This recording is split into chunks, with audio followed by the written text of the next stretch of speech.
the growing Chinese medtech market. Hello, everybody, and welcome to my keynote. I'm going to talk about the Chinese market, the growing Chinese market, and I will take you into my slides.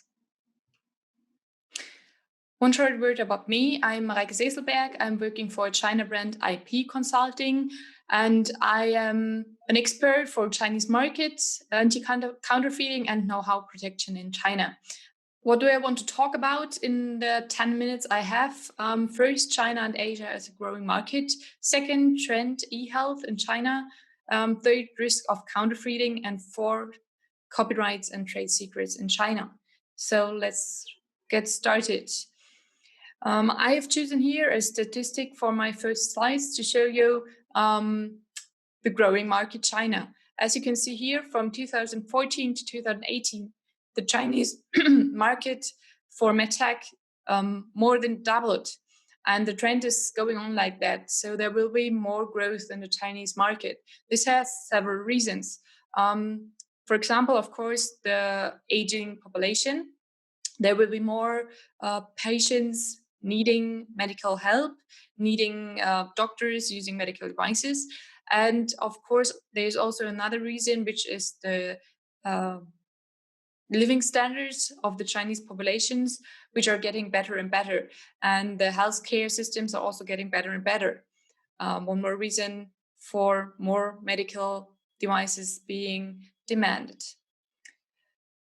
The situation in the Chinese market for medical devices is still very much import focused. This means that most middle and high-end medical devices in China were actually imported in 2018. As you can see here, for example, CT machines, 80% imported. Ultrasonic devices, 90% imported. Test equipment, most of it imported. ECGs, most of them imported.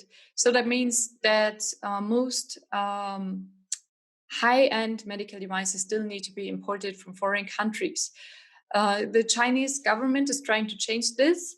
They have several plans, like, for example, Made in China 2025 and Healthy China 2030, which promote the pharmaceutical and medtech companies to be more innovative and to build more high-tech products. However, these changes will need time, and until that time, there is a high demand for foreign medical devices in China. There are some changes in the regulatory landscape in China in the recent years, not only for medtech, but also for pharmaceutical companies. This means there are several new laws, new regulations in China, which make it easier to register your products for the market and to get a marketing license in China. Also, the Chinese government has taken some steps to eliminate registration backlogs or to increase transparency in the registration process. Also, promotion of research and innovation has taken place. So the Chinese government is actually doing a lot to promote pharmaceutical and medtech companies in China. And it's not only Chinese companies benefiting from it, but also foreign companies can benefit from these regulations, especially in the regard of elimination of registration backlogs and faster times of approval. One trend that I would shortly touch upon is the telemedicine in China. E-health in general and telemedic in specific. This is a trend that is really important for China. We have seen it in other countries too, but for China, it is already advanced a little bit more than in other countries. The reasons for this is simply a lack of physicians in rural areas. So for many people in rural areas, telemedicine is the only way to get a fast diagnosis or to get a consultation with doctor. It is already used in China and it is very well accepted by Chinese population. Also, it works quite well also in rural areas as the internet is normally very good there. So it's no problem to have a video call with a doctor. Which is a problem nonetheless is that it's really very hard to make a diagnosis in many cases without using any medical devices. So we expect that in future there will be more patients needing medical devices at home for diagnosis, which they will then have to use during a video call with a doctor themselves. So they might need to buy some medical devices for their own home. This leads me directly to the next point, e-commerce. E-commerce is really important lately, not only or not until now for medtech, but it might get more important for medtech in China. This means that until now, the medical devices in class 1 and 2 were already allowed to be sold on Taobao, JD, and Pinduoduo, some of the most biggest e-commerce platforms in China. And only specialized e-commerce platforms were allowed to sell medical devices in classes 2 and 3. But since COVID-19, some things have changed, and we see a lot of development in this area, and a lot of companies getting active in the area of sales of class 3 medical devices online. Some companies where you would not really expect it, for example, point 2, you see Fresh Hippo, which is a supermarket chain selling food, or other companies like Huawei, the famous smartphone manufacturer. Of course, e-commerce is a really big chance, as it makes it easier to sell your products direct to customers, and it makes marketing easier. But the problem is that e-commerce also makes everything easier for counterfeiters and makes it easier for them to get their products online and to the customer, and also to customers that believe that they might have bought an original product. We see several counterfeiting trends in the last years. For example, digitalization of counterfeiting. Of course, counterfeiters are using the same channels that original manufacturers are also using. So they're getting more digital, same as normal manufacturers get more digital. But in recent years, most of the counterfeiters are not small backyard companies. They often have global supply chains. They have global production and sales, and sometimes they even have legal departments working for them. They use legitimate marketing, so that it's really hard for the end consumer to know which product is illegal and which is legal. Sometimes, it's really hard to distinguish for them. Counterfeiters also use fake certificates and so on to make the customer really believe that they are buying the original product. Also, the counterfeiters get better and better in avoiding lawsuits. This means, for example, they don't have products on stock, which makes raids unsuccessful, as if there is no stock, the raid also won't find anything. Also, they are registering IP rights and sometimes even use these IP rights against the original manufacturer of products. This is also a really important topic in regard of embedded software and digital products. There are more and more softwares being stolen or illegally used by counterfeiters, and there are ways to protect yourself from that.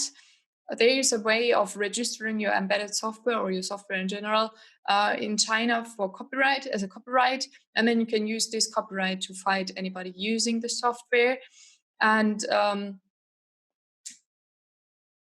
this is something that we definitely suggest to do in China, and to be aware of people using your software, because it's sometimes not obvious from the product. The product might look very different, but the software inside can still be the same, and this results in really big market losses if your advanced software is used by somebody else.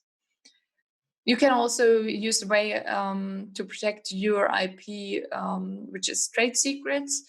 And it has become easier in China to protect trade secrets. It's still far from being easy, but it's easier. And this is a good way to protect IP, which is evolving very fast. For example, fast evolving softwares, and things like that, or products with a very, very short product cycle. So this is also a way of protection that should definitely be considered for China. So what conclusions can we draw? In general, as Chinese market is still growing, there are huge chances for companies in China. There is a high demand of products in China, so it's definitely worth to try to get your products on the Chinese market. There will be an increasing competitive pressure as Chinese government is doing a lot to promote their Chinese companies to get more innovative, to produce more high-tech products. And there is also one big risk, which is counterfeiting in China. It still is, and it will probably still be for a long time. And this is also something that should definitely be taken into consideration before entering the Chinese market. So what should you do? Before entering the Chinese market, do a really thorough market research.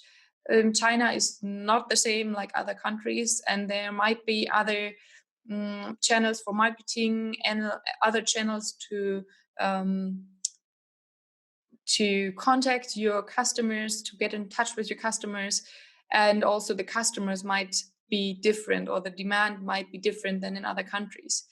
Also make sure that you have reliable partners in China, distributors, producers, manufacturers, anybody you work together in China. Make sure that you know that you can trust them, as we have many cases in which it is the partners doing counterfeiting on the products. Have a strong IP portfolio and make sure you have it before you enter the Chinese market, because after you enter it might be too late. This means not only registering patents, but also registering trademarks and using them. Build yourself a brand in China.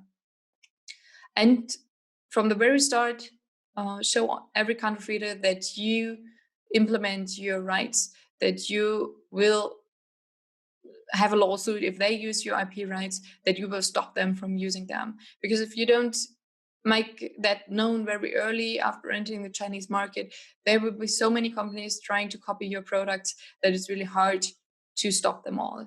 So make sure that you have proper IP protection from the very beginning. So thank you for your attention. I hope this was interesting for you. I hope you got some new information. If you have any questions later on, please let me know, and I will definitely answer them.